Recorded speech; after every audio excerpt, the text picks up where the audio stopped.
Welcome back, future devs. This is the first video of a series to getting up and running as a new concept artist or designer or somebody that wants get into the game industry or film industry. So I built a list just a few minutes ago, and as when I look at it, I don't see this as being really that large of a list. It's very underwhelming. But then I also remember being in school, and when I thought I learned everything, I realized there was a new topic and it was overwhelming. And I thought, how could I ever remember all of this? So I'm actually really curious as to what you guys think about this list and if it seems scary and daunting, or if you're actually surprised and realize that, you believe this is within your grasp, even though this is really within everyone's grasp. Because now looking at this list, I kind of laugh at the things I ignored as a young artist. I didn't want to do certain things, and I just thought, well, I can get by. And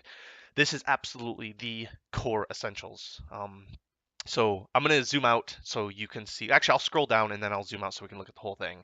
So first and foremost is perspective, and then we have value on top of that, and then composition with that value, and then good shapes with the compositions you have, and then materials applied to those good shapes, and then color. So that is it.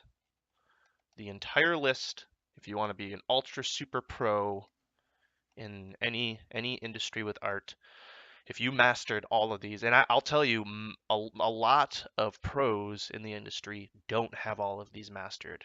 They're pros at color and shape, but their perspective might be a little bit weak, or they're pros at perspective and value, but they suck at color. Um, and the only one you can really not get away with is shapes. If you suck at good shapes, and this is probably the hardest one, if you suck at good shapes, you're not going to really do too well. So I'm interested in what you guys think of this list and how scary it is. I'm gonna get into a little bit of detail here now because I organized this based on, I think, first to last. After when it gets to down here, I don't think it matters too much, but up here it pretty much starts with, okay, you are designing for a three-dimensional world.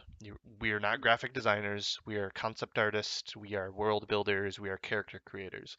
These characters in these worlds exist in three-dimensional space, whether you like it or not. It's easy to get away with faking things and doing things in 2D, but at the end of the day, if you want your stuff to feel real and rich and feel like there's dimension, perspective is your best friend. And I'm not saying that you have to do this list in order, but these things build on top of each other. And if you're going to be building things for a world, our world that we live in is in three dimensions. So that is perspective. After perspective, we have value. And I actually have a special little thing here. These images were not in black and white, but I wanted to illustrate how great the value is in these images. I put a black and white layer over top of it. Um, Once you learn how to do perspective, you need to assign um, values to these shapes. And it's really important to get good at value because that's what makes your image pop. That's what makes your image stand out. If your values are really muddy, if if uh, if you're not layering high contrast values against each other, it's really hard to tell a story. There was a huge disconnect I had as an artist when I thought that, like, if you just paint what you're thinking, it should turn out all right. But there's a lot that can go wrong in a 2D image because there's no actual depth. There's no distance between this head and this background back here, but it feels like it.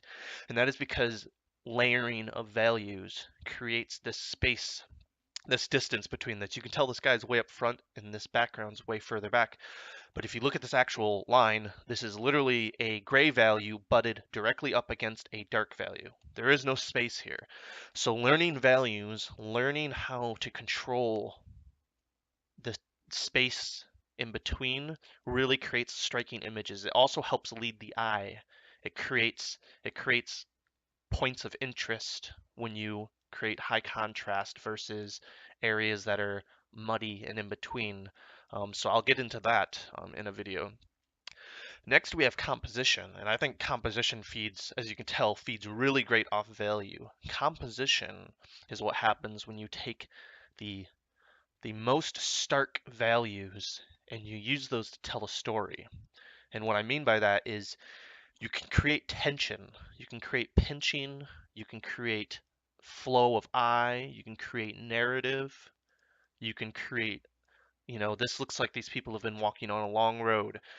And it's because quite literally you're let me get my pen so I can explain a little bit better. So you're quite literally creating an image that shoots back in space. And this is only because of composition. This is only because you're using shapes to create this movement. Uh, this stuff doesn't come for free. And that's why first spelling these things out for you, making you guys realize this exists. Composition I ignored for years. I ignored it for years. I didn't understand its worth. And I will break this down. I had like a breakthrough moment that I can hopefully describe to you guys when it came to composition that really made me understand why composition is so important. Why? Because and it's all really because you can control the viewer. You can control how they stare at things. You can control the point of interest. You can control tension in a scene. You can make it feel scary or safe or fun or adventurous or evil purely with shapes, and it's all subconscious. Composition is a really cool one.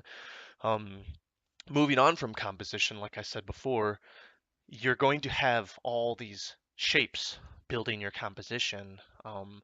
Those shapes essentially they need to be attractive. This is a tough one. I struggle with this one. Every artist struggles with this one. If you're incredible with shapes, you're just an incredible artist. You could be great with shapes and line work and you don't have to know anything else and you could get a job in the industry. If you're just a line artist and you can know a little bit of value, but your shapes are incredible, you're powerful. This is the king. I personally I feel of art. Um, and this one will take a lot to get into. This one is really it'll be a lot of watching me struggle and giving you my perspective of good shapes and how I go about really trying to find good shapes because it's the struggle. It's why we make thumbnails. Ooh, I should put thumbnails in here too. Whatever, that'll be for a new video.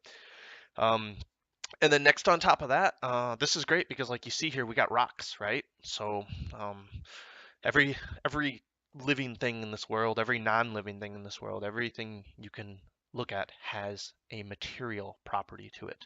Whether it's a dull rocky, whether it's a reflective metal, whether it's high chrome armor. This is a really great one by Zach Smith. These are awesome. Matte, this almost looks like a marble or a jelly. This could be like a very high polished painted car, a dinged up, um, like a dinged up metal, like or gold. Looks like skin. This looks like, I'm not quite sure what this is, maybe a roughed up metal or something like that, maybe mercury, and then transparent. These are incredible. The bounce lights and everything. And what's great about material studies is you don't have to go and learn every single material in the world. You only have to learn how materials work. It's a little bit of science, and it's the short that it seems like, oh, I don't want to learn this stuff, but is that actually the quickest, cheapest, laziest way? My entire course is probably going to be the laziest way to become the best artist. And I'm telling you, understanding how materials work is far easier than just having to reference a material every time you need to know how it works. And then I don't know if colors last. I love color. It's probably one of my favorites, and I'm fairly weak with color, but color is like I wouldn't say icing on the cake. Color is just as important as value and everything else. But color is a tricky one as well. Color is very, I wouldn't say it's subjective, but there's a wide range of tastes in colors, but there's definitely some tricks and tips like these these nice red colors butted up against these blues. None of this stuff is accidental.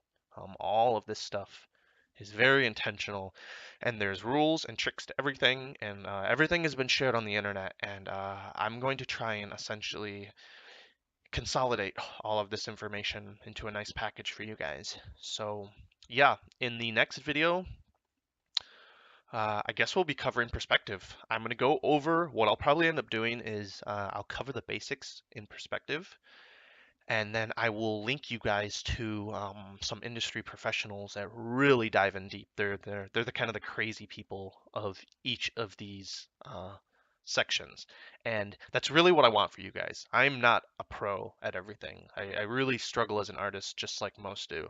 But what I can do is I can help expose this art. I can help break it down so it's not so scary, so you can take a big deep breath, and then when you're ready, you can dive into the really, really intense stuff that a lot of other artists have broke down. And you can run in a lot of these things, when I do perspective, I wing it. Like I'm not putting perspective lines. I don't care about proper perspective. If I'm doing an environment with a lot of like structures, I might do it. I might do a 3D mock-up, which you're not allowed to do. Uh, but yeah, the goal is to learn this stuff so you can wing it. So you're like a lot of these like this is a lot of Scott Robertson stuff.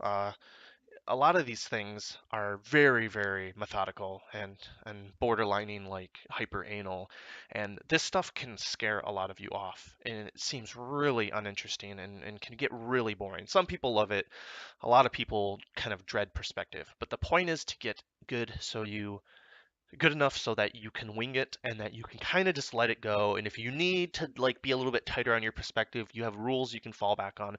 But 90% of the time, I don't do perspective lines. I don't do vanishing points unless it's getting really, really mechanical. Like something like this, I might do. Um, Value, that's really just a game of understanding some basic rules and winging it. Composition is a mind game, to be honest. This one's fun. I think composition is one of the coolest elements of art because it's so subconscious. There's so much in your mind that you don't understand, and once you do, you can manipulate your audience. Like not in a creepy, crazy way, but like in a way that lets you tell a story you mean to tell. And again, shapes are scary and horrible, and everybody struggles with them. This is just the pain of being an artist. Good shapes. Anybody can draw a shape. And then, yeah, again, to recap, materials are just something you got to learn. There's a few sets of rules. Uh, Nothing really deviates from this. This is kind of like perspective. Once you kind of know the basics, it's yours forever. And then color. Color is a big scary game too because people have their tastes, people have their palettes they like.